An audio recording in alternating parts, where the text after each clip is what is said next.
may be seated.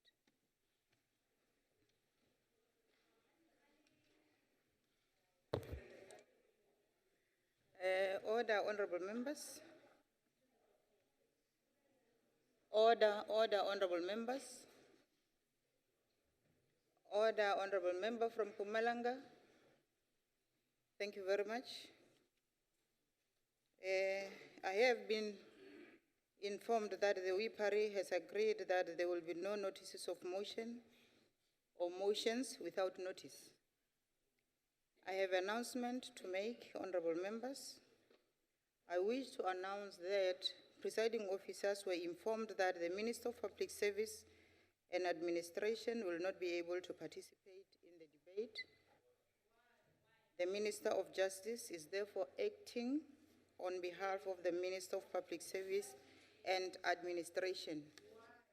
And the honorable members will notice that this is not the first time that we are having an acting minister. Another information is that the honorable members must not be surprised. The screens are not functioning at the moment, but the ITC people are busy fixing the screens. Though everything, our proceedings will be broadcasted. Thank you very much. Let me take this opportunity and welcome the minister. As I call the minister on the podium, the Honorable T.M. Masuta, over to you.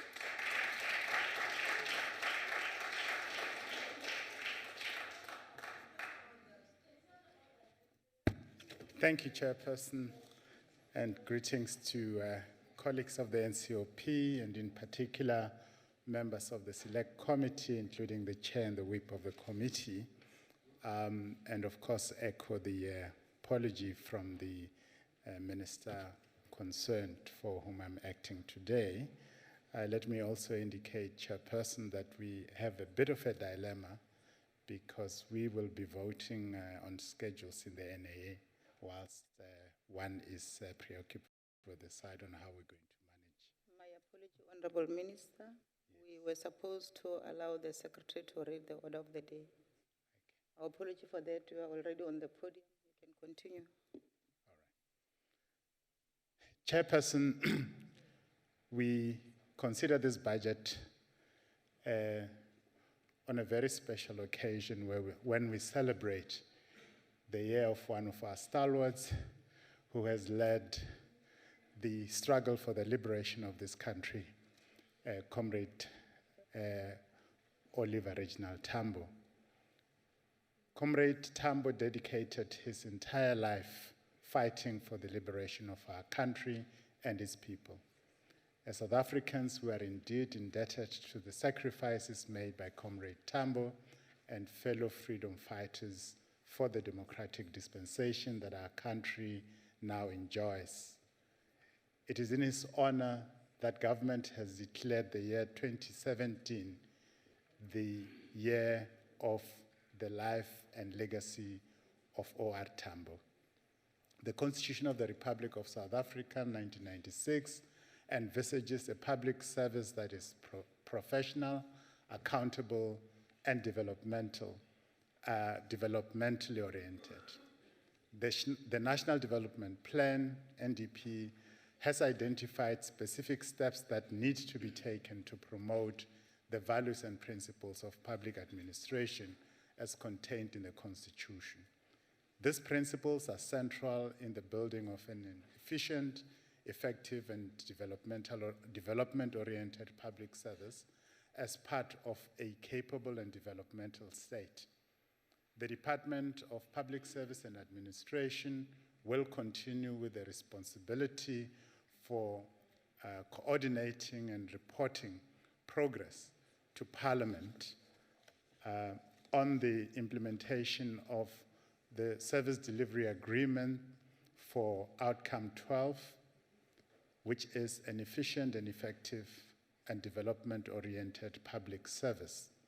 This role also requires the department to be more hands-on with regard to the monitoring, application of, and the compliance of norms and standards through soft and hard policies that are developed by the department collaboratively with implementing line departments as expected for inclusive policy making. Honorable Chairperson, the DPSA has, through the vision of 2016 public service regulations, which came into effect on 1 August 2016, managed to tighten up all the regulatory instruments and now is gearing up to full-scale implementation in this financial year. The department has also, in the past financial year, revised the organizational functionality assessment of a tool in line with the of a OFA tool in line with the provisions of the new regulations. Organizational functionality assessment tool is a holistic organizational performance evaluation instrument to diagnose weaknesses in implementing public service related process based on the DPSA's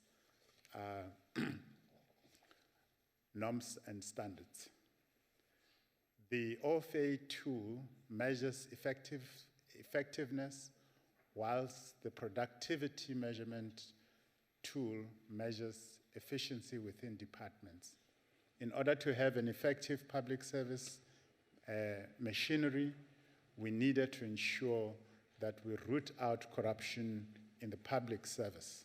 The 2016 Public Service Regulation stipulates clearly that public servants may not conduct business with any organ of state or be a director of a public or private company conducting business with an organ of state. An organ of state is any institution that delivers services for public good, but exception was made for persons teaching at universities. Public servants were informed accordingly that they should cease doing business with organs of state or resign from public service. In order to ensure compliance with these regulations, we matched the Central Supplier Database, the CSD information, as at March 2017 with PERSAL data, which is government's payroll system, and a total number of 11,516 public officials were found to be registered on the CSD and could therefore effectively be in a position to perform business with an organ of state. As at the end of February 2017 and for the period 3 October 2016 to 28 February 2017, a total of 2,536 employees who were registered on the CSD have subsequently resigned from the public service. We further issued 2 directives to assist with the implementation of the regulations. The first directive is on other remunerative work outside the employee's employment in the relevant department. The directive clarifies that although employees may obtain permission for remunerative work outside their employment, such permission shall not be used as a basis for conducting business with an organ of state, as these are entirely different provisions. The second directive is on conducting business with an organ of state, was approved to clarify the definition of an organ of state in and excluding certain activities that are not considered to be conducting business with an organ of state. For example, teaching activities at universities. These policies and regulations will ensure that we continue to build a professional public service that serves its people with integrity. We're pleased to report to this House that on 19 May 2017, we revived the National Anti-Corruption Forum as one of the measures we are undertaking to promote an integrity-driven public service. The forum is made up of government, business, and civil society organizations with a sole purpose of coordinating sectoral strategies to fight against corruption. We trust that through this forum, we'll curb the scourge of corruption in our society, because working together, we move South Africa forward. Honorable Chairperson, the budget for the portfolio of the Ministry of Public Service and Administration for the financial year 2017-18 is distributed as follows. Department of Public Service and Administration, 456,919,000.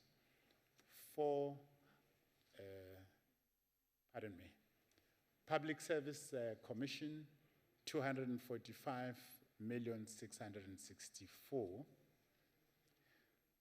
National School of Government, 160,506,000. And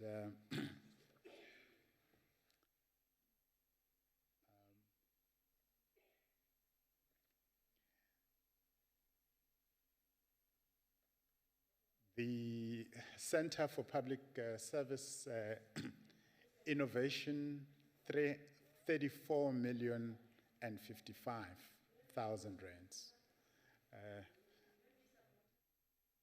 No, it's because they repeated the figures in words, and that's just making my reading a bit wobbly. Before this August House, we undertake to utilize the allocated budget to ensure that we enhance service delivery. Order. Thank you very much, Honorable Member. May I proceed?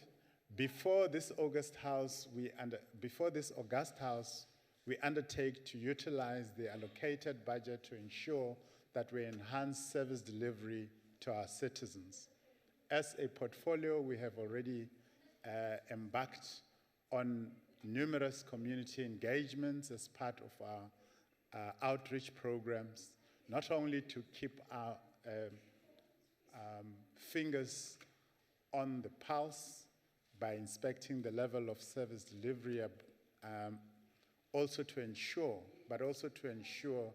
that public servants are also equipped to perform their duties and listening to what their needs are.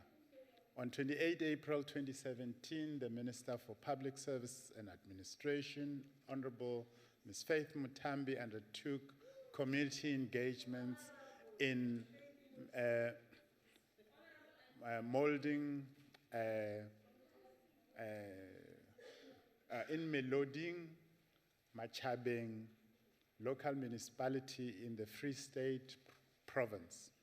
On 5 May 2017, the minister engaged with the community of Umhlaba Uya Lingan in KwaZulu-Natal, and to further strengthen the service delivery mechanisms. Minister Mutambi launched Nini Tusong Community Center in KwaZulu-Natal.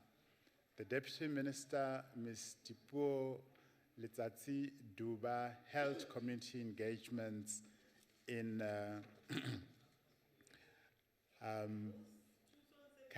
Kailicha in the Western Cape on 12 May 2017. It is through these community engagements that as a portfolio we're able to identify service delivery challenges and also identify areas where public servants need to be assisted to carry out their responsibilities.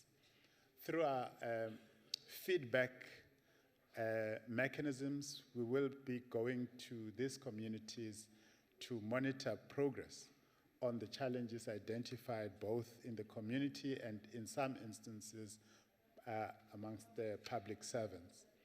Honorable Chairperson, through the Department of Public Service and Administration, DPSA, hands-on support was provided to the provinces of Limpopo, Northwest, KwaZulu-Natal, and Gauteng to develop some of the building blocks with regard to operational management. A web-enabled system was developed to serve as a learning platform and is accessible by all provinces. The system avails the full operational management framework, OMF, and methodology toolkits and videos to assist partner departments. Furthermore, it serves as a discussion forum for topical OMF-related matters which assist the departments in enhancing their performance. At the end of 2016, all provinces were invited to the Service Delivery Implementation Forum held in KwaZulu-Natal, where, amongst others, the OMF was showcased and presented. The expectation now is that the Center for Public Service Innovation will assist in designing the systems of government departments onto electronic platforms going forward, so as to assist in the implementation of the norms and standards set by the DPSA in order to strengthen compliance with the 8 Batupili principles in line with the government's medium-term strategic framework. The Department of Public Service and Administration has developed Batupili standards which were designed together with 6 national departments, namely basic education, health, human settlements, labor, social development, and transport. Pilot projects are in progress with all 6 departments, and recently inspection visits were completed with the labor offices in Free State, Gauteng, and Limpopo provinces using these standards. The DPSA also conducted capacity building workshops for national and provincial departments on complaints and compliments management framework, where over 50 service sites in the health, police, social development, and labor sectors were visited to inspect and advise on improvement initiatives. Honorable Chairperson and members, the National School of Government is mandated to provide training in order to empower public servants with the required skills, as this will ensure efficient delivery of services to our people. The continuous learning and training of public servants is critical to achieving the ideal public service as envisaged in the National Development Plan, NDP, and critical role to provide and facilitate the provision of training to public servants. In August 2016, the NSG entered into a 5-year memorandum of understanding, that is the MOU with the South African Local Government Association, SALGA, to collaborate on areas of capacity building in local government. The MOU also provides for collaboration in inter alia public lectures and or leadership platforms for reflection, utilizing local and international experts, targeting mayors, councillors, and top leaders in local government, and induction programs for councillors and senior management to promote the narrative of back to basic in municipalities. Through this MOU, the NSG will deliver accredited portfolio-based programs to improve governance and the imperatives of the National Development Plan in the local government, both local government sphere. Both the NSG and SALGA will collaborate in research and knowledge creation and dissemination relevant to the mandates of the two parties. The National School of Government, in the context of its constitutional and legislative mandate to train and develop public servants, manages in collaboration with provincial and sectoral academies, relevant sector education and training authorities, that is SETAs, Department of Public Service and Administration, DPSA, Department of Higher Education and Training, DHET, Department of Cooperative Governance, DCOG, and the Human Resource Development Council of South Africa, HRDC SA. The PF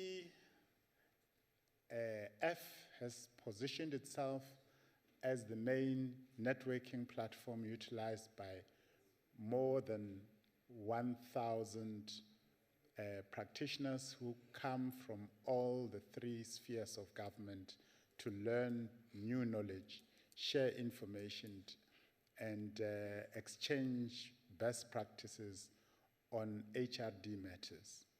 Through this forum, the NSG convenes the biannual national PF conference to interact with trainers and HRD officials to deliberate on how the ideals of the NDPCD be advanced through training for service delivery.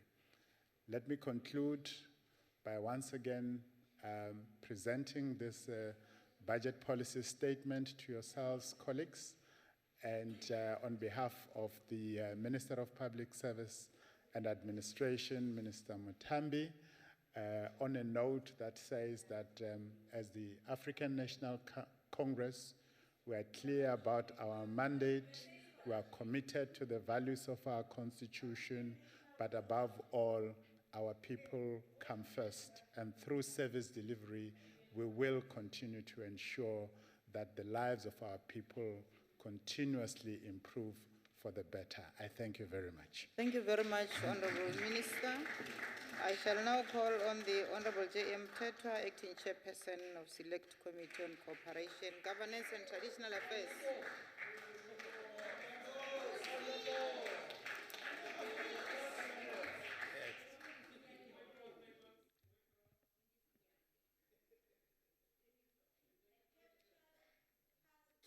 Thank you.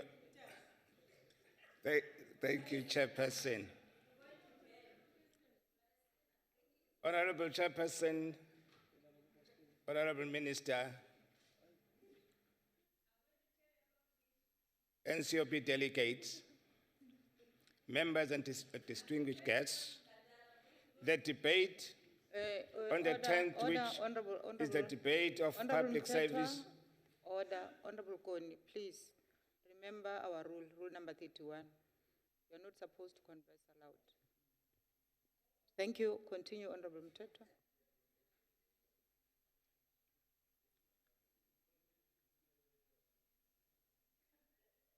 The debate on vote 10, on vote 10, which is the Department of Public Service and Administration, marks another milestone in the evolution of our public service. It marks another era of effort towards a results-based public service. It marks a call for an outcome-oriented public service that recognizes the challenges facing our young democracy. It is equal another opportunity to echo a call towards end Order. the scourge of Honorable corruption in the Mthethwa. public service and efforts The towards Honorable ethical Mthethwa. leadership. Honorable Mthethwa, please take your seat, sir. What is the point of order? I would like to check whether Pastor will take a question. Honorable Mthethwa, are you ready to take the question? Not yet. He's not ready. Continue, Honorable Member. It signals a call on all of us, all hands on deck, to make the year of our country, where everybody is able to make an honest living. For this, we are all called upon to embrace the true character of Oliver Tambo and all of our forebearers who sacrificed their lives for a South Africa of our dreams. At the heart of this dream, it is a non-racial public service where all citizens are called upon to make their mark by working together to achieve integration, functional coordination, cooperative government, collaboration, and sound intergovernmental cooperation in the delivery of services to our people. This, of course, can be realized when all of us in the service of our people are willingly embracing our fiduciary responsibility of establishing, maintaining, and managing our public service through a system of government and governance that acknowledges public accountability, good governance, and collective efforts in managing and leading with system thinking. The Department of Public Service and Administration is equally central to all government efforts in the public service transformation value chain, which now has evolved for over 2 decades, striving towards achieving a united single public service capable of delivering sustainable, efficient services across the 3 spheres of government by all state organs for the general good of the citizenry. The challenge of efficiently implementing Vision 2030 up to the year 2063 through the National Development Plan as the government policy agenda for public service delivery is at the center of a developmental state. The DPSA is a lucky driver of public service efficiency, responsible for the overall delivery and monitoring of implementation of key strategic priorities for the whole of the South African public service, and which, when successfully implemented, would mean that as a sovereign constitutional democracy, all sector state institutions are delivering on the government's mandate. Honorable Mthethwa, please take your seat, sir. Stop undermining us, Mfundisi. Honorable Koni, why are you standing? I can't address you until the member on the podium has taken a seat. Okay, you're seated. Thank you very much. Ke lebogela tšhono e modulasetilo. Ke ne ke botsa gore member mo podiumeng mole a ka tsa potso ya gore o utlwa jang. Honorable Koni, o Ha ka ba se sena die go loser taba- ko- o ka se kgone eo ko e taba. Nothu. Wa tseba, Honorable Koni. Honorable member, please. Wa tseba re tshwanetse re mmotšiše pele gore wa dumelana before o tšwela pele ka potso ya gago. Tšea madulo a gago, mma. Tšea madulo a gago. Tšea madulo a gago. Re a leboga. Honorable member, are you Honorable Faber, please take your seat. I will give you a chance to speak. Or there's no translation. Please, let's ask them to help us with the translation. Check channel 2 for English. Honorable Mteto, are you ready to take the question of the Honorable Koni? Not yet. He is not ready. Continue, Honorable Mteto.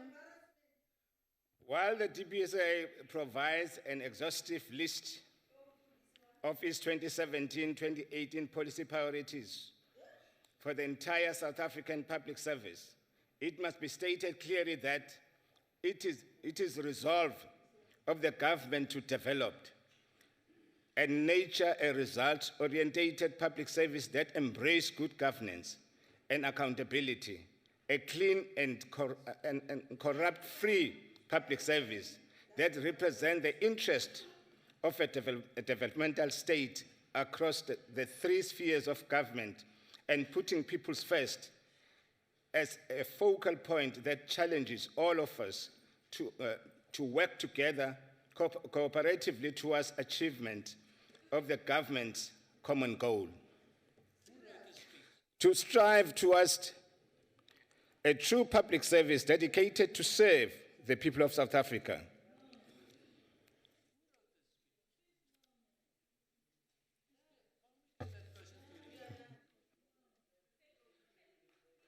The Department of Public Service. Please don't be out of order. Allow the member to continue the speech.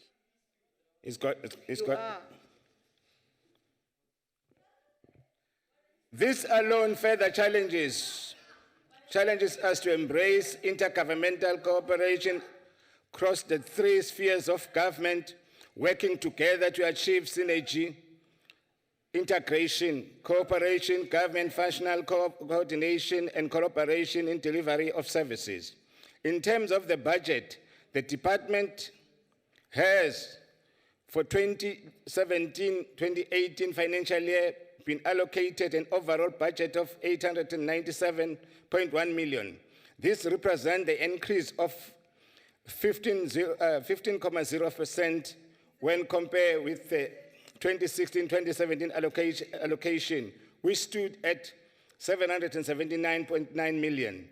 It is vitally important that current year's budget for the department reflect an upward trend, signifying a developmental budget for the growing transformation needs of the public service of a developmental and transformation state.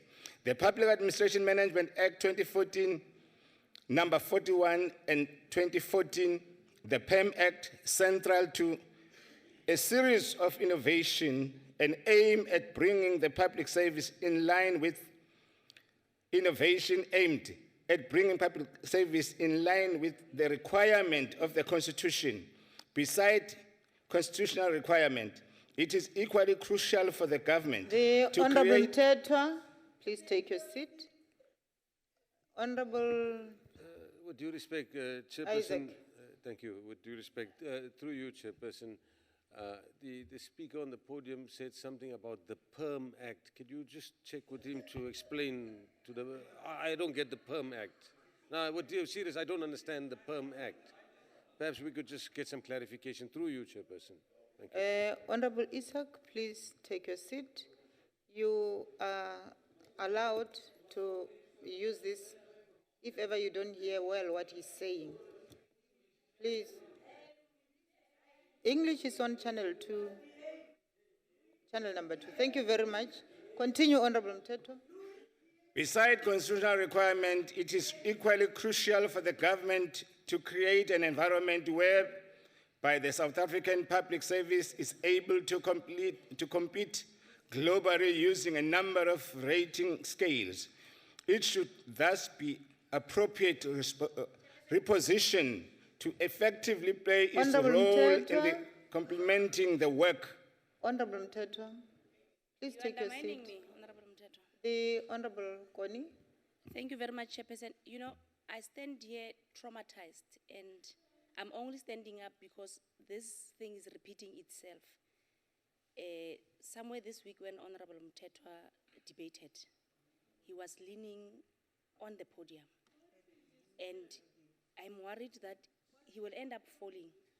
It's either he's going to get hurt or he will end up hitting the... Honorable Koni, please take your seat, ma. You are out of order. Allow the honorable I'm member sorry, to Chairperson, continue but it's with the just the debate. trauma that You are out of order. Continue, Honorable Mthetho. Thank you, Honorable Member. In conclusion, I join all concerned South Africans in their fight against the abuse of women and children. Together, as responsible South Africans, we are challenged to call for a stern and stringent action against the perpetrators of violence and crime in our society. All those pursuing acts of violence, crime, and murder of innocent lives should stop killing their fellow brothers and sisters. Lastly, the budget vote of the DPSA and its annual performance plan for the 2017-2018 financial year is accordingly supported, and it is hoped that during oversight of performance of this department, Parliament in both houses will witness zealous effort towards achieving and realizing the dreams all our leaders died struggling for. Chairperson, in 1965, Honorable Mthetho, take your seat. Honorable Kayla, on what point are you standing? No, I just needed clarity about Zille. Honorable Kayla, please take your seat. You know you are out of order. You can't do that. Continue, Honorable Mthetho. Chairperson, ngo-1966, kuleli parliament leli lakithi South Africa, owaye undunankulu ne-architect yobandlululo, uDokotela uFervoet, wahlaselwa walinyazwa wafa ekulendlu. I want to warn these people who comes up here and think that they can do as they wish, that one day will be one day. Thank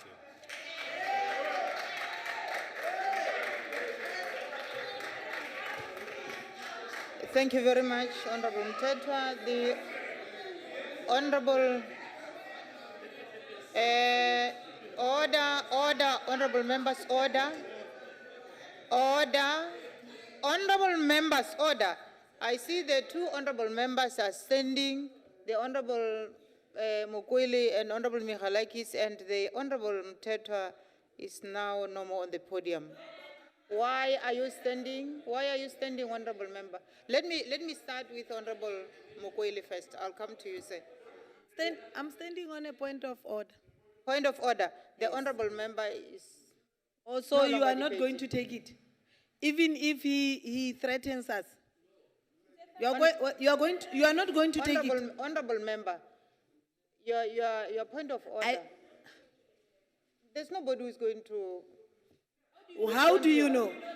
Because yesterday yourself, you ruled against me yourself. I want to get it from you, Honorable Chairperson, that you are not going to note what Honorable Mthetho have just said about threatening people, about killing people. Okay. Is that what you are saying? I just want that from you. Honorable member, did he say he's going to kill the people? No, it's a threat. He said Verwoerd was killed. Other people, they think, and he said one day will happen. Okay. And you heard him very well. I am listening to the Honorable Mokwele, Honorable Koni. I just want to hear from you, Chair. Okay, I heard you. Will you what, take your seat then? So that what are you going to do with the statement that Mthetho has just said, Are you done, threatening members of the parliament? Are you Well, done? anyway, I'm not scared of him. Are you done, ma'am? But I just want you to tell me. Can I'm I not tell you scared. now? Can Yeah, I tell you? tell me. Will you please take your seat? Oh, so I'm that I taking address my you? seat and you must address it. I want to address you. I want to address you. That is why I'm requesting you to take your seat. Honorable Mukhosi, Honorable Dlamini, Honorable Koni, Honorable Dlamini, Honorable Koni, Honorable Dlamini. Chairperson, this thing of Mokhosi in this house, it's wrong. It's unparliamentary. There is no Mokhosi in this house. Honorable Koni. Please, Chairperson. Honorable Koni, I heard Because, you. you Please know, take your I'm seat. afraid that these conis will go to my parents and ask for their lobola bag. Please. Our apologies. Please, Chairperson. Our apology, Honorable Koni. Honorable Mukwile. Yeah, you are very correct. Let me go and apply my mind on that one and come back with a ruling, because that is totally out of order. It is totally out of order, but I want to come back with the ruling. What is no? Honorable Mukwile. Due respect. Chair, with due respect, what mind are you going to apply? Eh? What mind? Ke ra gore mare, ke mind of you go to apply. I want to come back with the What ruling. mind are you going to I apply? will come back with the ruling, Honorable. Why are you not ruling now? Because the member is here. The rules allows me to come back But with the ruling. difficulty more ruling this I thing. told you, Honorable Member, I agree but with you. Chair, This is totally out of order, but I'll come back with the I ruling. want you again. This is for the third time. I'm saying you can do whatever that you are doing. No, Mthimweni. leave him. You are protected. You can do Honorable. whatever that you want to do. I'm keeping this on record again. It's for the third time. That EFF ga e tumelle ka mokgwa o tsamaisang ntlo ka teng. This is for the third time in 2 days that the rulings tsa gago are not consistent. I'm going to keep this on record and I'm going to take a step as the EFF. Please note as that. Thank you, Honorable Koni. Honorable Michalakis. Thank you, House Chairperson.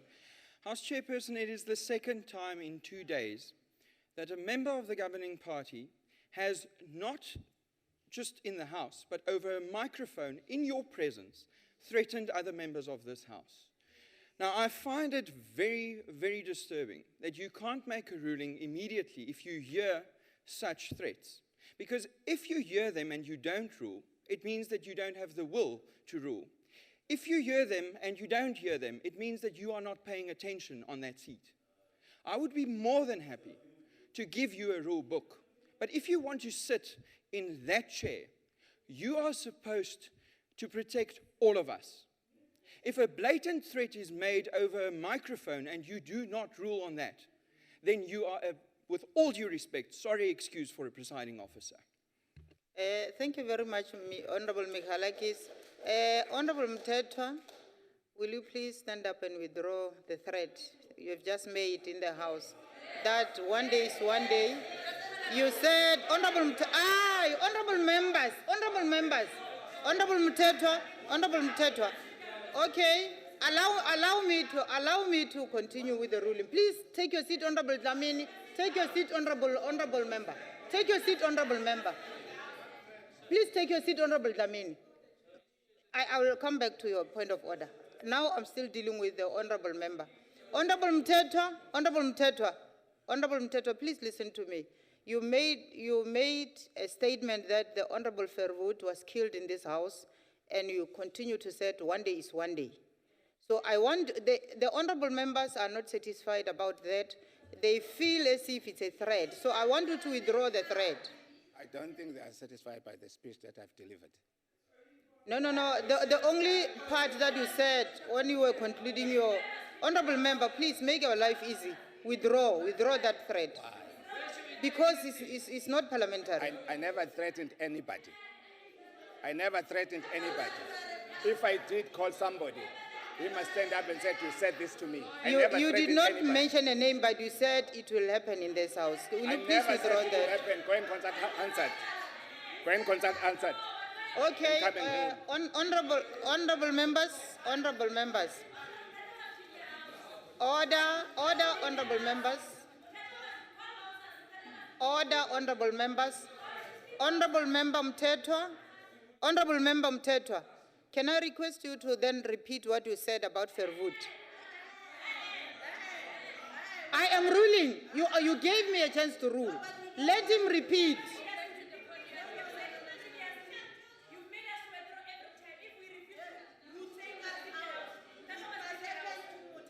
Please, Honorable Mtetwa, will you please withdraw, Honorable Mtetwa? Honorable Mtetwa, will you please withdraw your statement? Kalani Panzi, my comrade, honorable members.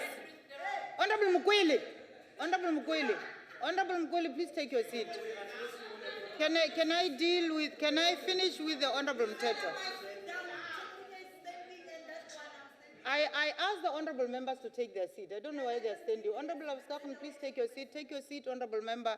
Honorable member, take your seat. Honorable members, take your seats. I have already made a ruling. I asked the honorable Mtetwa to withdraw the statement. Take your seat, honorable member. Honorable Mtetwa, I'm asking you for the last time. Will you please withdraw those words because the members are not... I'm not guilty, so that I cannot withdraw. You're not? Can you please give me the chance to chair this? Honorable Mtetwa, you are refusing to withdraw. Will you please leave the House?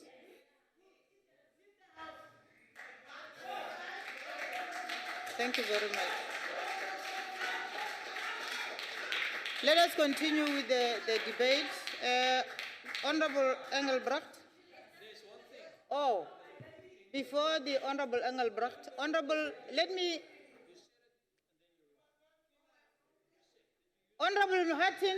Hattin, allow the member to leave the House, please. Honorable Hattin. You? Don't listen to him. Leave the House, Honorable Mtetwa. Honorable Mtetwa, please, don't degenerate this House.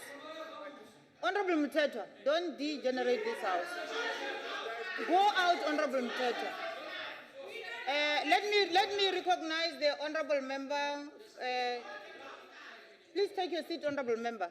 Honorable Engelbrecht, take your seat. Let me recognize honorable members. I am done with the ruling. I'm requesting you to take your seats because we want to continue with the speaker's list of the day. Unless if you are rising on a new point of order. Is it a new one? Let me allow you then. Thank you, Honorable Chair. I appreciate the fact that you ruled in the end on not only what is unparliamentary, but is absolutely against the rules of this House, unbecoming language, and a threat in this House has never been allowed. You ruled for the member to leave. You ruled for the member to leave the House. The member then stopped and made some other comments talking to this boor. Now, I'm just informing you, Chair, I will personally lay a charge at the Ethics Committee on the conduct of this House and the members of this House. Can you please make a ruling that all this kind of behavior stop today? Because we can also start doing all these kind of things. And then there will be nothing left of this House. Thank you. Thank you very much, the Honourable Member. I am still going to make a ruling on what happened yesterday at the end of our speakers list. I will then come back with the rulings. I will combine what happened yesterday and today, and then we'll continue. The Honourable Faber, are you rising on a new point of order? Chairperson, thank you for your ruling. I would just also like you to go back to the Hansard on exactly what the member said. I think it was quite a serious threat that was made. I don't think this House can just leave it there. And I think then you should, when you've got all the evidence on Hansard, then act upon that. And The perhaps- Honorable Faber, you Thank were here when I wanted to go back to the Hansard and check everything, but the Honorable members insisted that I must rule on the matter, and I did that. So the Honorable member is out of the House. We are now continuing. I saw your hand, Honorable Member. You are fine now. Thank you very much. Continue with the debate, Honorable Engelbrecht.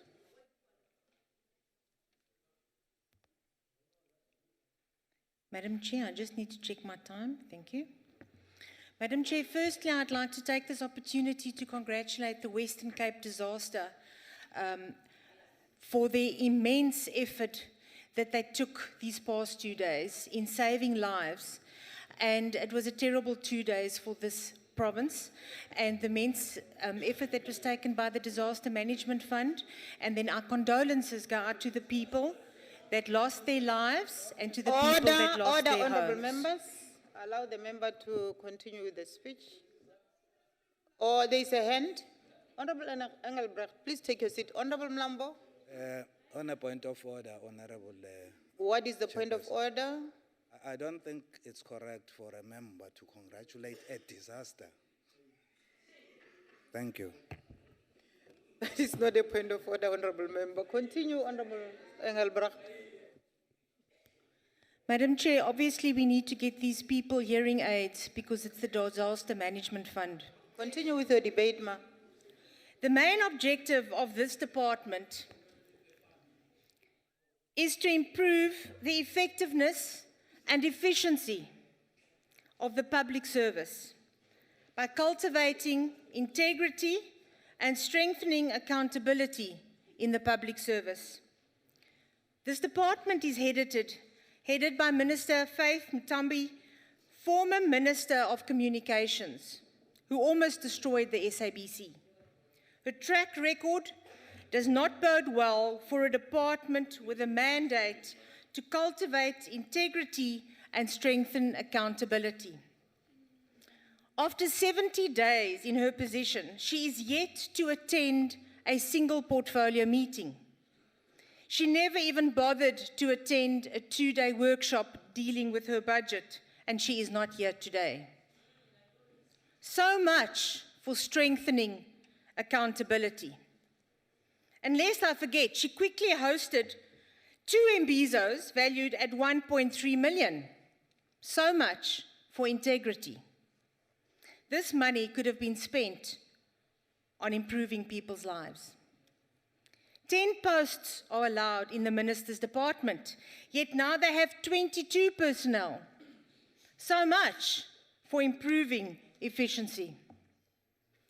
With a start like this for the minister, I shudder to think what will happen to this department. The mandate of the public sector is to improve the general welfare of society by delivering public goods and services to our people.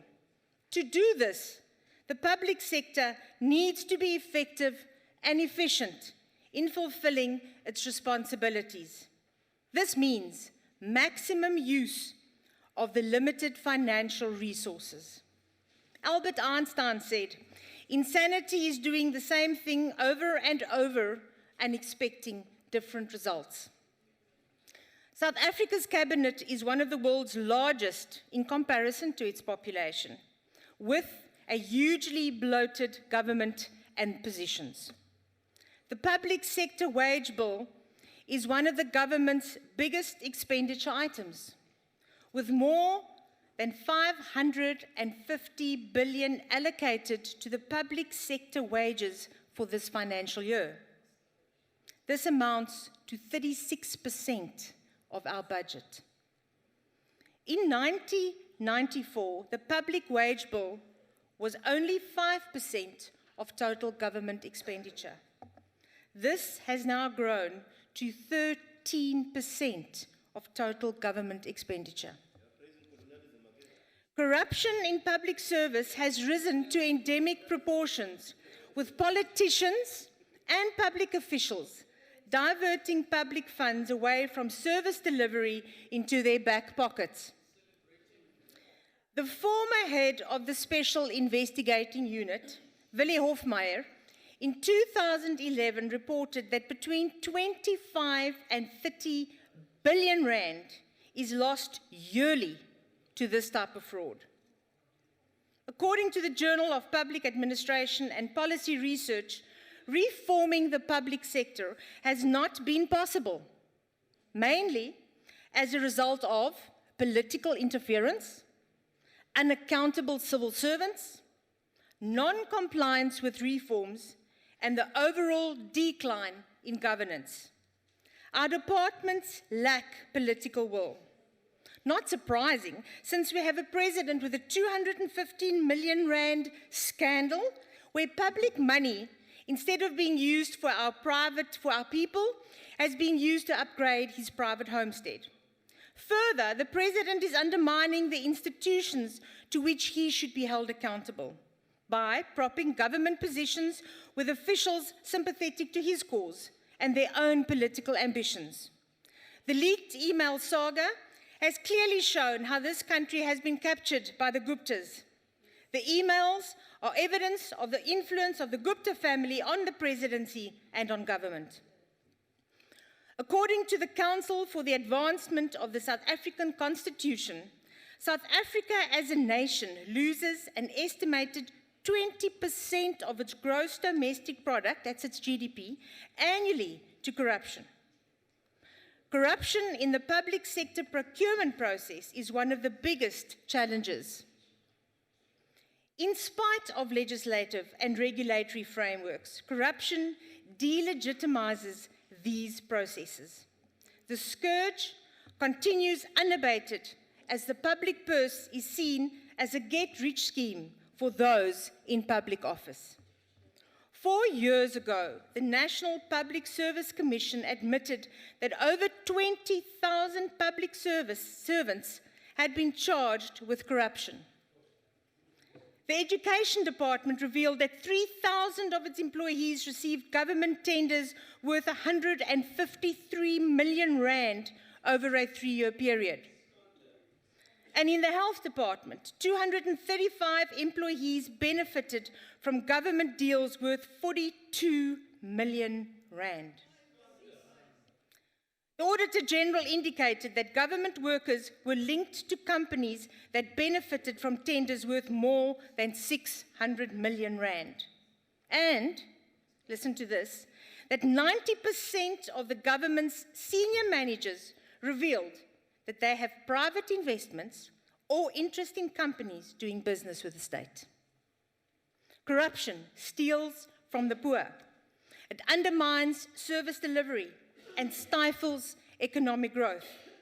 We must have economic growth to stimulate small and medium enterprises that promote employment and ensure that all South Africans have a better quality of life. South Africa's economy is in intensive care. We have just slipped into a recession after our GDP declined 0.7% during the first quarter of 2017, after contracting by 0.3% in the fourth quarter of 2016. The loss of confidence in South Africa. Honorable Mtimnye, order. Allow the member to continue the speech. Honorable Mtimnye, Honorable Mtimnye, Honorable Mtimnye, please, don't be out of order. Continue. Honorable member, please take your seat. Take your seat. Honorable Lawaskachan, why are you raising standing? a point of order.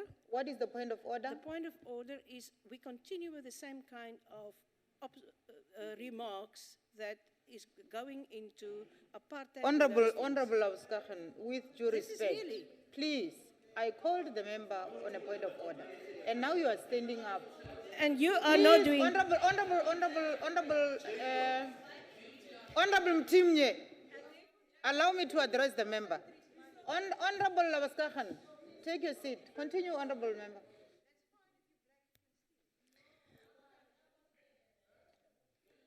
Madam Chair, thank you. It's interesting that after 22 years of ANC government, this is what this report is about.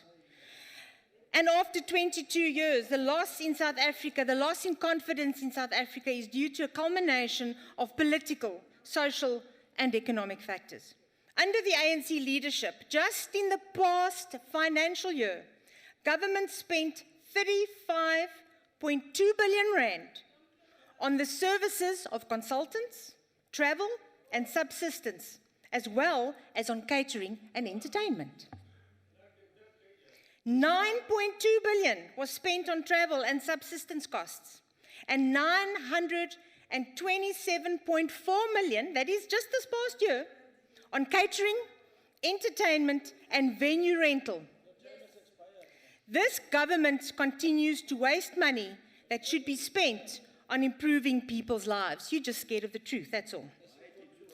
At the end of 2016, the AG revealed that irregular expenditure in national and provincial departments had soared to 46.4 billion in the past 3 years. Just in the previous year, irregular expenditure increased by 80%. Irregular expenditure is further incurred through the extension of existing contracts. And according to the AG, where the principal amount of a contract is 100 million rand, for example, the extensions of the contract could end up running into billions. This is from the AG. The audit results also found that 89% of the 46.4 billion of the irregular expenditure arose from procurement related to goods and services received. According to the AG, more than 3/4, which amounts to 76% of departments and almost 40% of public entities' financial health, was rated as concerning or requiring intervention. The past year, the highest contributors of irregular expenditure were PRASA, almost 14 billion, KZN Health Department, 2.5 billion, Gauteng Human Settlements Department, 2.3 billion, Gauteng Roads and Transport, 2 billion, Mpumalanga Health Department, 1.9 billion, National Department of Water and Sanitation, 1.7 billion. The Honorable Mtumia, our woman. No, Honorable Mtumia, respect our rules. The Honorable Engelbrecht, please take your seat. Honorable Dlamini, why are you standing? I'm sorry, it's not directed to her. It's a point of order, Chair. Is it What is the point of order? Is it a parliamentary Order, Honorable Isaac, order. Honorable Isaac, allow the Honorable member to speak. Honorable Isaac, you are out of order. Continue, Honorable Dlamini. Is it parliamentary, Honorable Chair, for a member to say if you are black, it's a racist comment, you are allowed to steal? Hey, I can't even hear what the Honorable member is saying. Honorable Mukwele, allow her to say what she wants to say. Honorable Mukwele, continue, ma. Leave those ones alone. Continue. No, my order, Chair, is it parliamentary for a member to say if you are black, you are allowed to steal? That is Honorable Lavskakhan. Honorable Lavskakhan, because I did not hear that, let me check with the Honorable member. Honorable Lavskakhan, did you say that? Did you say what the Honorable Dlamini are saying? Said, I didn't say if you are black, you are allowed to steal. I said, will it be, do you think if you are black, you are allowed to steal? That is what I'm saying. Then, Honorable Dlamini? Okay, but is that, so she said, Honorable Mukwele, Honorable Mukwele, Honorable Mukwele, please, Honorable Dlamini, I asked her and she is saying she did not say that. And there's nothing I can do because it's not recorded or answered. She did say it's a racist remark. It's a racist remark. He's refusing. It's a racist remark. Okay, continue, Honorable Lavskakhan. If you said that, please, you must know that you are out of order and you're not supposed to repeat that. Thank you very much. Continue, Honorable Lavskakhan. Sorry, Engelbrecht. Madam Chair, thank you. To determine the root causes of consistent public sector failures, research was done using the AG findings over a 9-year period, and 3 key recurring problems were identified. Firstly, transparency and accountability is critical. and the AG uses the term qualified audit opinion. This is a negative measure and not something to be celebrated, used to assess whether or not public sector institutions are executing financial management practices according to recognized standards in an adequate and effective way. If the root causes of poor financial management are not addressed, qualified audit opinions will continue to occur. Secondly, resource optimization issues, which indicate that personnel have been appointed to positions for which they have either limited or no experience, and where poor performance is not being taken seriously. Thirdly, compliance issues indicate no or very few consequences when regulations are contravened. If these problems are not addressed at their root causes, non-compliance may soon become a norm in the public sector environment and possibly part of its culture. Of concern is senior officials' non-disclosure of financial interests. Not only does this finding suggest public officials' disregard for ethics, it also describes an environment that might be conducive to wrongdoing, fraud, and corruption. As civil society expectations rise and public sector challenges become increasingly severe, public sector institutions need to find mechanisms to overcome their current operational bottlenecks and process problems. Minister, let's see if your bloated department is up to the challenge. If you are not up to the challenge, the voters will remove this ANC government that has repeatedly shown that it has no respect for utilizing public money and considers public money as a get-rich-quick scheme. As the DA has demonstrated in the areas where we govern, we are transparent and we use public money responsibly and ethically. South Africans deserve more.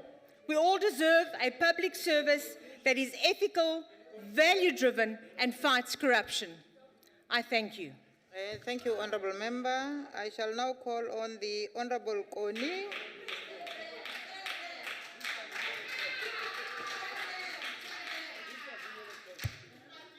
Six minutes, please, Chairperson. Okay. If you My start time with- is my business. Start with your speech, Honourable Member, it will be made okay. Ish, you know, I don't want you to confuse me. I will give you your 6 minutes. Okay. Honorable Chairperson, we do not understand why the minister was not made a minister without portfolio if Mr. Zuma is that desperate to include her in his cabinet. The same way we did not have faith in her when she was a minister of communications. And yes, we had all the reasons after the distraction the minister caused in that department and at the SABC. We can only wait for the distraction and chaos is to come to this department.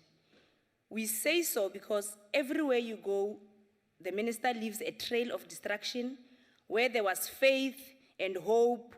When she arrives, by the time she's gone, there is nothing but mistrust and misery. What an unfaithful minister. But let's deal with much more substantial and policy matter, which we have raised since our arrival in Parliament. Honorable Chairperson, in January 2017, University of Witwatersrand announced that it would start insourcing contract employees. The salary of outsourced workers who earned below the minimum wage was increased to 4,500 in January. The University of Cape Town have insourced all workers, more than 1,000 who were previously outsourced at security guards, cleaners, caterers, gardeners, and drivers. They are all now employed with medical and pension benefits, and their children will be treated the same way a professor child will be treated. A daughter of a gardener will get free education because a parent is an employee of the university. A son of a cleaner will get free education because a parent is an employee of the university. And this is a trend that will be spread across all other universities. The EFF Student Command will not rest until all universities workers are insourced ethically and with dignity. But we are not debating higher education today. We are debating public services and administration. And we stand here as EFF to put forward a much more sustainable and financially sound proposal of how to build efficient public service. Government must take a lead in fight against outsourcing and not be led by university when government is supposed to be a leader of society. Government departments, provincial departments, municipalities, and state-owned entities outsource basic functions with billions every year. Thousands of workers are employed by companies and subcontracted to government, creating a network of corrupt, unnecessary, and middleman layer of ANC cronies who get these tenders but pay these workers like slaves. It is time that all of government in all spheres start employing people, and we must do away with contracting and outsourcing and acting. In most departments, the officials are acting. We are tired of actors and actresses in departments. Cleaners, gardeners, drivers, plumbers, artisans, and all other workers currently outsourced must form part of public services.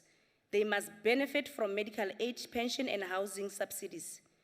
All workers must have full-time jobs, 20 working days a month, a minimum of 42 hours a week with paid leave. If the ANC is serious about socio-economic radical transformation from a public service reform, this is the most logical and practical manner to be radical and transformation. The EFF rejects this budget vote.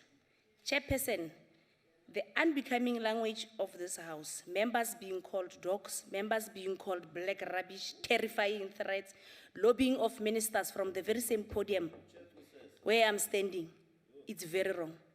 It must start within the ANC. Chief Whip, just last week, I was praising you and so happy that this house would go somewhere. But your seat is not yet warm, but already you are inconsistent and biased. You must remember that you are not a chief whip to the ANC. You are a chief whip to all the parties in this house, number one. Number two, at least it's still soon. It hasn't been long that you've been in that seat. You must be very careful. We'll remove you like we put you there. I thank you very much. The Honorable Chief Whip. Okay, thank you very much. I shall now call on the Honorable Member Mnakedi to the podium.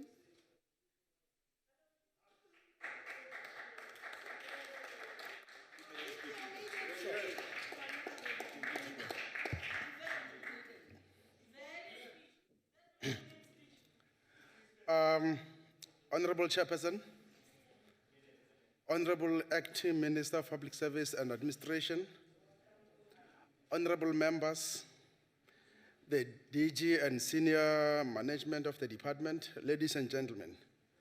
This year, we celebrate the birth and legacy of a South African struggle icon, Oliver Reginald Tambo, a selfless compatriot and a leader of our struggle for freedom.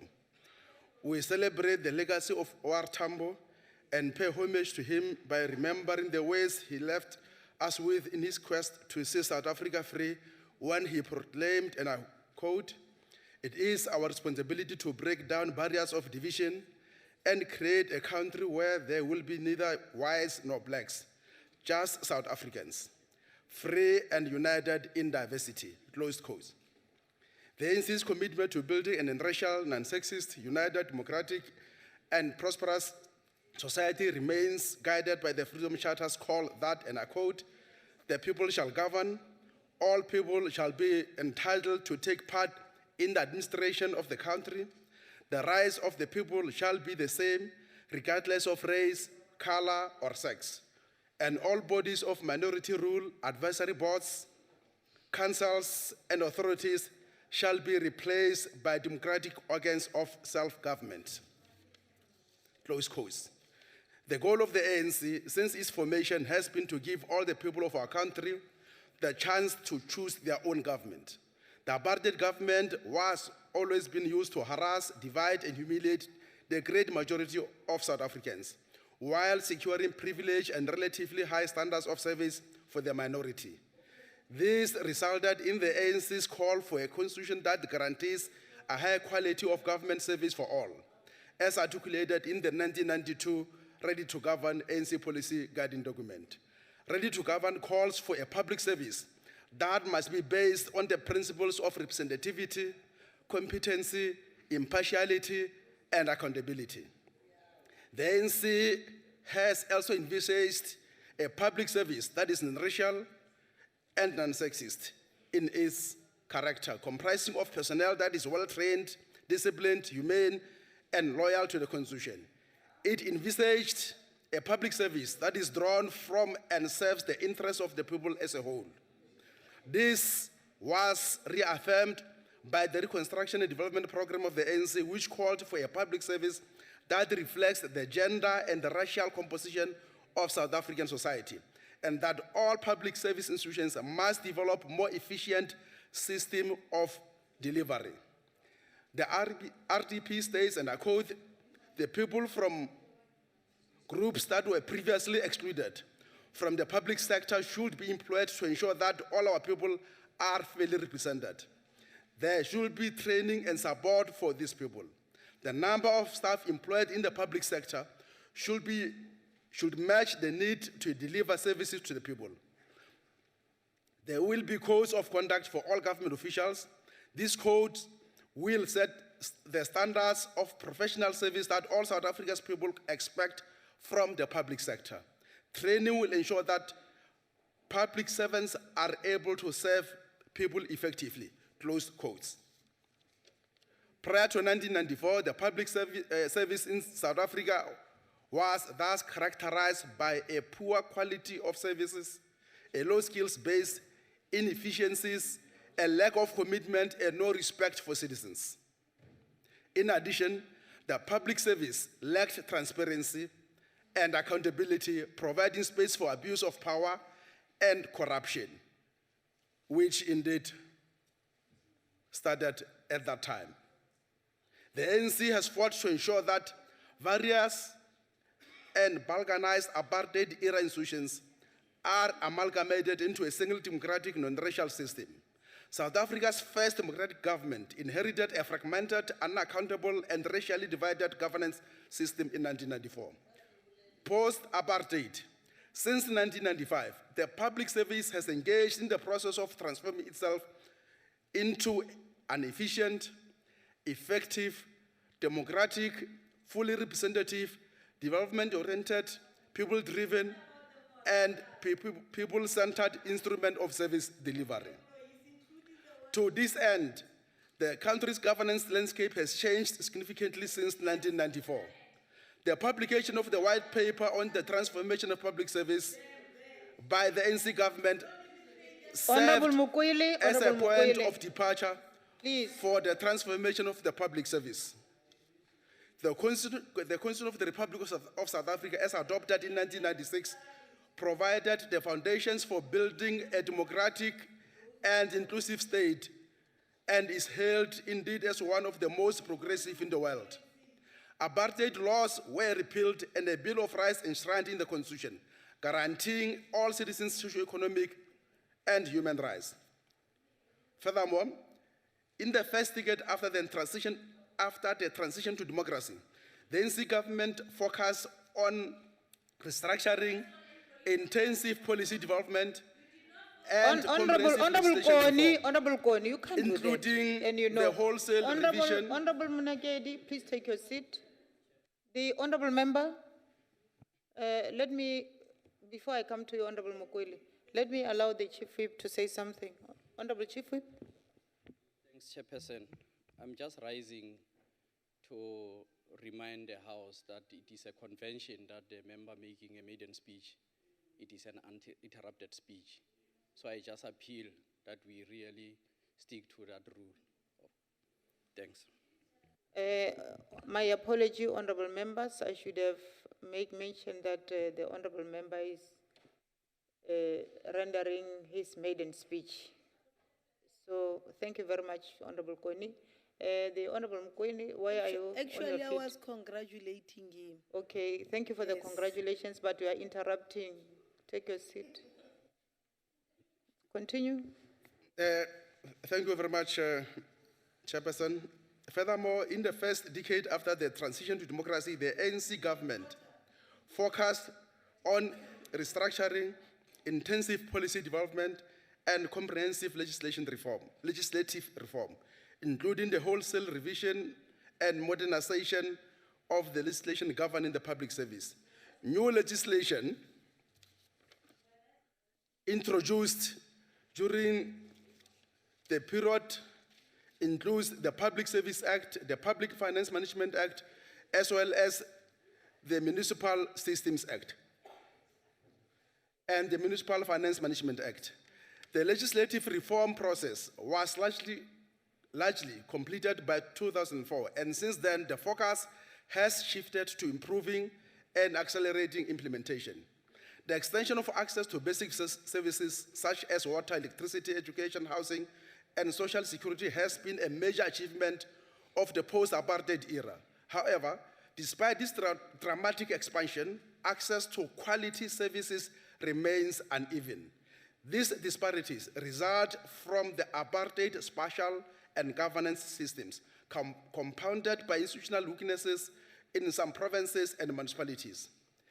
It was against this backdrop that the 2002 National Conference of the ANC highlighted the need for the cadres to actively build a developmental state capable of implementing the objectives of our national democratic revolution, including the creation of a better life for all, addressing the legacy of apartheid, colonialism, and patriarchy, and acting as the driving force for socio-economic transformation. Furthermore, the 2004 election manifesto of the ANC promises better cooperation among national, provincial, and local governments, with integrated planning, monitoring and evaluation, and a common system of public service. This was further emphasized by the 2007 National Conference of the ANC, which said, and I quote, "The creation of a single public service initiative will enable administration of all three spheres of government to be organized and to operate in ways that ensure efficient, quality, collaborative, and accountable service delivery to promote social and economic development for the people of the Republic. B, enhance service delivery through flexible structures that enable and promote operational and frontline integration, innovation by means of, amongst others, electronic government, human capital, and talent management, managerial accountability, performance and people-oriented service culture. And C, further enhance service delivery through systematic information and knowledge management and collaboration between institutions within and across spheres of government, as well as between those spheres and private and development sectors, closed quotes. The idea of a single public service by the ANC is to have the machinery of state across the three spheres of government strategically aligned and harmonized to complement one another so as to more effectively fulfill the goals of the developmental state and in particular the pressing and urgent service delivery needs. A public service and local government administration with harmonious systems, conditions of service and norms would reduce fragmentation and promote more efficient coordination between the different spheres of government. The single public service would also promote mobility of staff between the spheres, thereby facilitating optimal deployment of skills and allocation of function. Please conclude, Honorable Member. In addition, a single public service is aimed at creating a common ethos of service delivery across the three spheres, inspired by the basic values and principles of public administration as enshrined in the Chapter 10 of the Constitution and the Batopele principle. While the ANC government has come a long way in transforming the machinery of the state, to better address the challenges facing the public service, it is recognized that more still needs to be done to confront numerous challenges of unevenness in service delivery, which requires collaboration between all sections of society and effective leadership by government. As the ANC, we support this budget. Thank you very much. Thank you very much. Clap hands for the honorable member. That was his maiden speech. The Honorable Wana.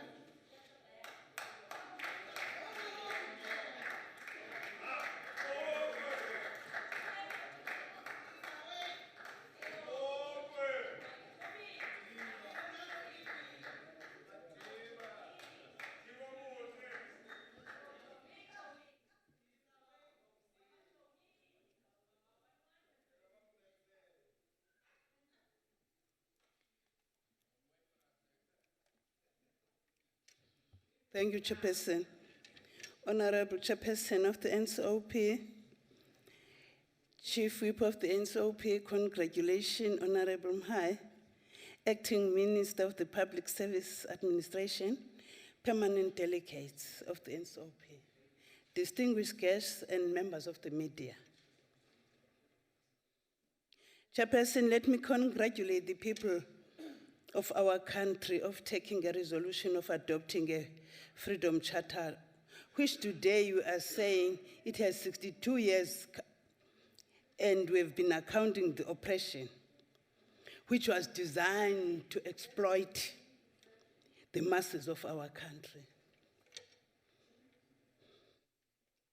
Before the adoption of this charter, the black people were suffering and their properties were taken from them by the ruling system of the apartheid.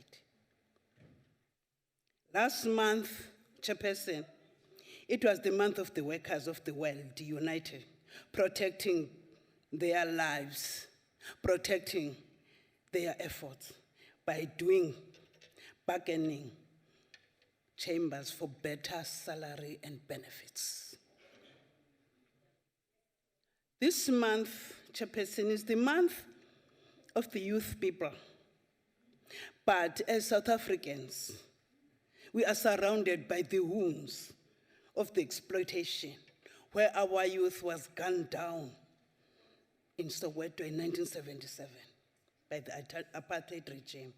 We salute those youth that died for us because their spirit still fighting with the spirit of demons, of counter-revolution, which were stated by Frederick Engels in his book written Revolution and Counter-Revolution, which took place in Germany in March 1850. Chairperson, let me make some short corrections so that the public must know the truth. Just talk the truth to the power. In 1994, during the negotiations, there were clauses that the African National Congress, because it's a caring organization, could not defeat in the negotiations. As a result, all the departments, which were very economical, were occupied by the whites. That's why it was 5%, because the blacks are the majority in this country. So we don't regret the discipline of Nelson Mandela, the discipline of those who were negotiating for our democracy. Chairperson, let me get what I wanted to tell the people. Bantu bakuthi nezikumkani. Ndiyayivuyela into enivele kuyo ezilalini because niyayazi into ba umuntu okhulele emkhukhwini akafani nomuntu okhulele kuronta. Because okhulele kuronta ulale ngatyanga, okhulele emkhukhwini utyale into ekuthiwa ibhisto, itswele nje nento. So discipline will never be the same. And the ANC is here as a caring government, more special to the poor. And we are doing that. And secondly, this year, Chairperson, we are declaring this year is the OR Tambo year. This man I'm talking about, long live the spirit of OR Tambo. He was born in a very remote rural area in Bizana, but he managed to serve the international world with humbleness, with discipline, with dignity. As a result, today, as NNC, we're enjoying and we defeated the autocracy, the apartheid, the racist, the oppressed. As a result, today, we are talking with our oppressors. There's one thing that I want to say. Yesterday, in NN7, there was a written on the screen saying Honorable Wana. DA is a hypocrite. Honorable Mama Wana, Honorable Wana, take your seat.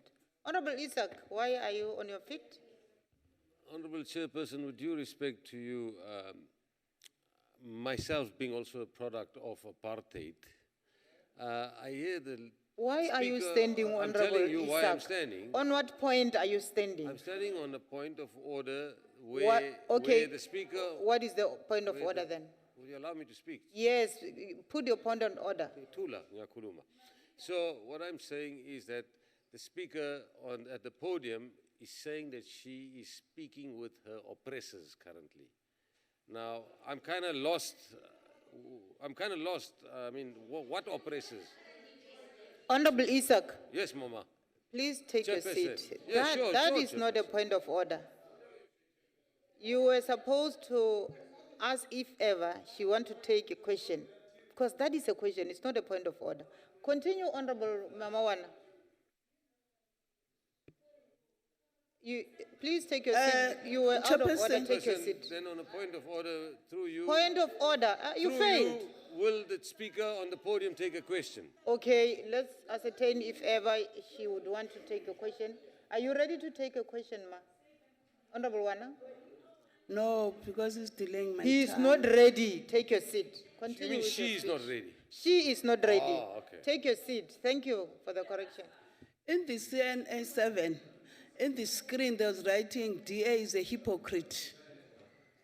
And they were saying they are no more going to support NN7 and New Age. My question, I was asking, who is fooling who?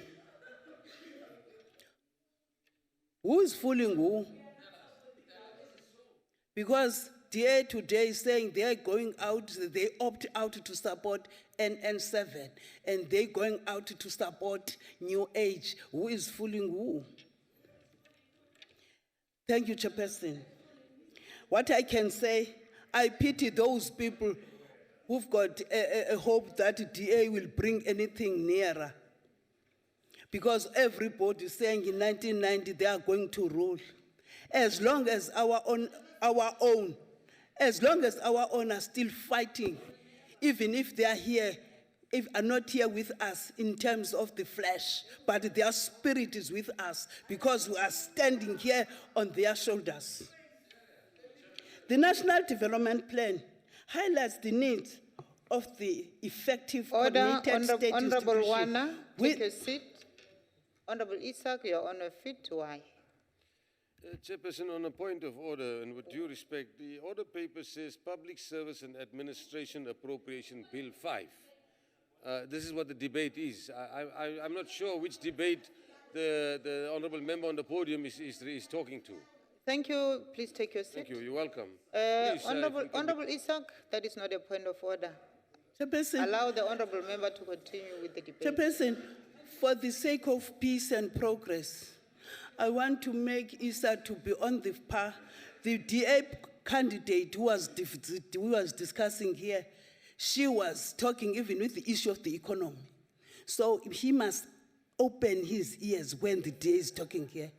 I'm not far from what he's saying. I'm not.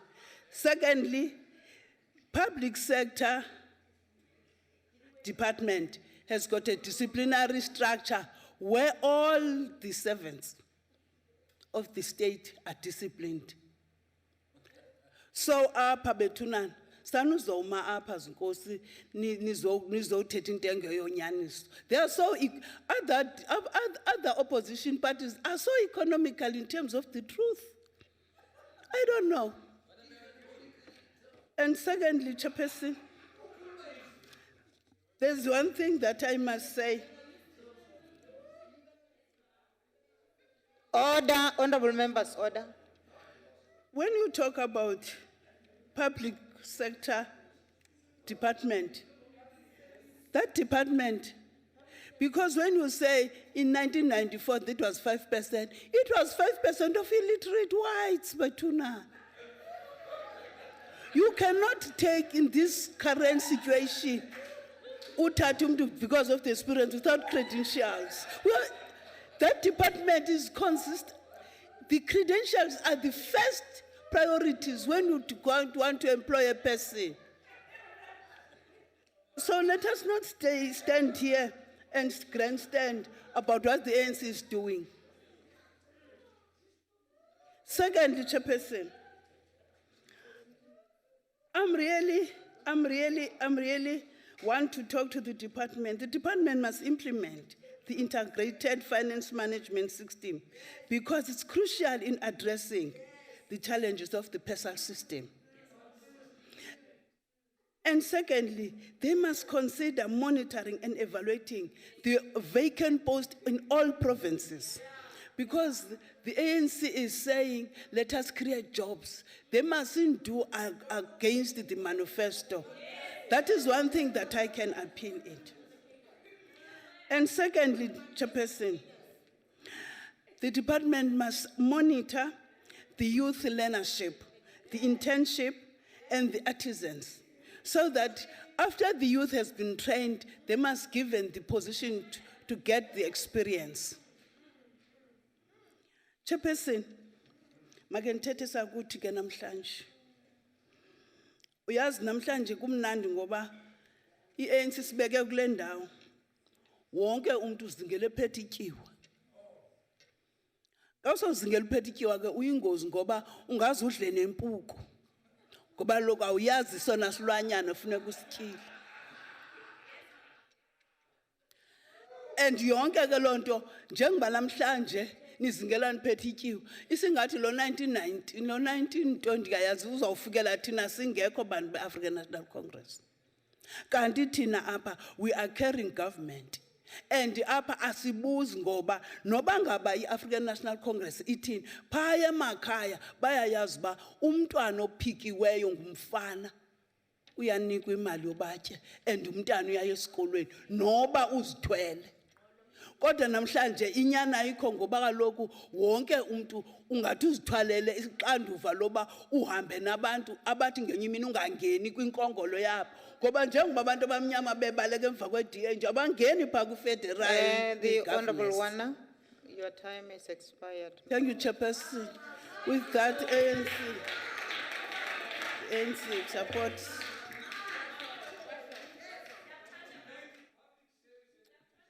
I shall now call on the Honorable Minister Masuta.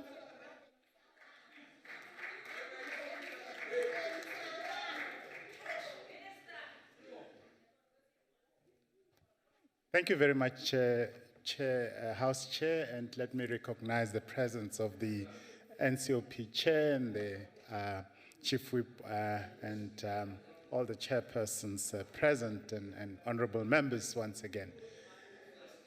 Chairperson, earlier on in the NA, the Minister of Finance articulated the budget proposals of government that we have presented this year. Amongst the matters, the achievements that were mentioned in the debate was the fact that when the ANC government took over in 1994, we had a total national budget of just about 100 billion rands. Today, we have grown that budget to approximately 1.5 trillion rands. In that 2 decades, we have achieved the extension of access to social security to all poor and vulnerable children of South Africa up to the age of 18, as defined in the Constitution. I recall when I headed legal services at the Department of Social Development back in 1996, and was privileged to write the law that introduced the child support grant at the time. Not a single African child received social security. Today, over 14 million poor children in this country, predominantly African, are today able to go to school with their stomachs full because there's school nutrition. They are not thrown out of school because they don't have uniform or because their parents cannot pay school fees, because an ANC government indeed has fulfilled its promise to the people of this country.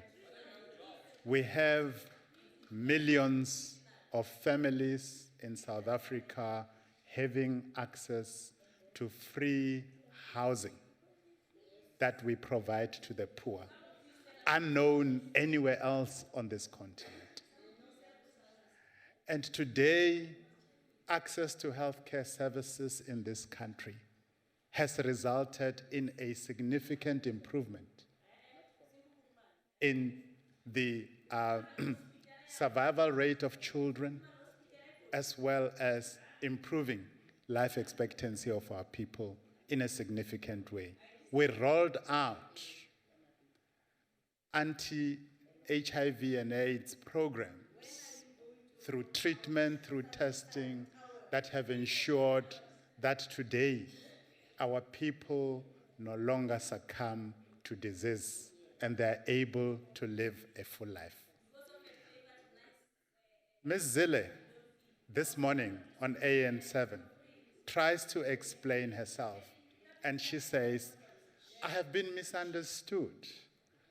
I did not say you go to Menenberg, you go to any colored or African township, the poverty, the social breakdown, the levels of crime, because of the underlying socio-economic conditions, speak for themselves.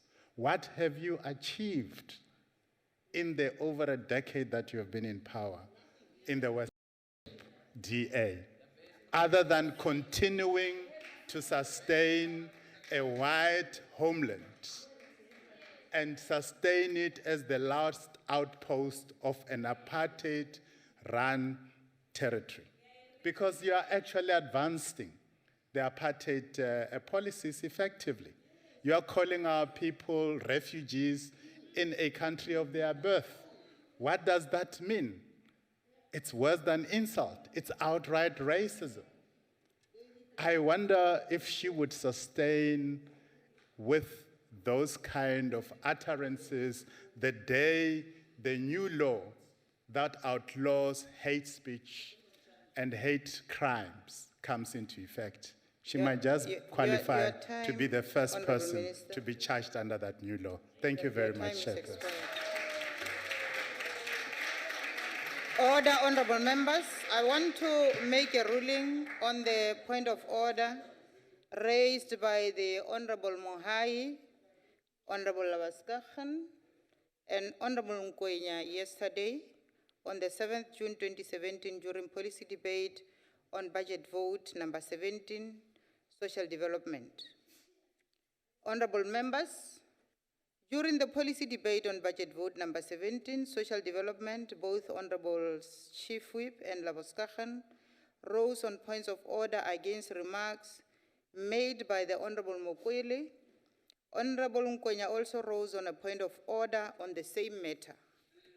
I have noted that the points of order relate to matters raised when members were in private discussion, though we are all aware that presiding officers are not privy to the private discussions between members, as our focus is on the speaker on the podium. Notwithstanding this, the conduct of members sometimes results in the disruption of the House. What then disrupted the House was that members were heard the Honorable Mokwele said, I quote, "You know this white man must not tell me that I'm wasting time. This white man must never, yeses, a white person telling me, yeses. A racist white person telling me to sit down, I will never. He must never tell me the issue. There are two matters to consider. Firstly, the behavior of the honorable member, and secondly, the language used in the House. My analysis. Members are aware of their constitutional right to freedom of speech in the Council and its committees. Similarly, members should also be aware that the right is limited by Council Rule 46A, which provides that no member may use offensive or unbecoming language in the House. In keeping with the decorum of the House, members are required to afford each other mutual respect by referring to and addressing one another in a respectful manner. Referring to another member as this man or this white man or a racist white person is disrespectful and offensive. I am mindful of the mitigating argument made by the Honorable Mkwenya that Honorable Mukwele may have been provoked and that we may not be aware of what Honorable De Beer had said to the Honorable Member. It is, however, what Honorable Mukwele had said and the type of conduct she displayed that goes against the decorum of the House. Honorable Members, there is a procedure to be followed if one member feels aggrieved by the conduct of or utterances of another member. There is no doubt that if Honorable Mukwele had opted to follow that procedure, the presiding officer would have been able to attend to and address the matter.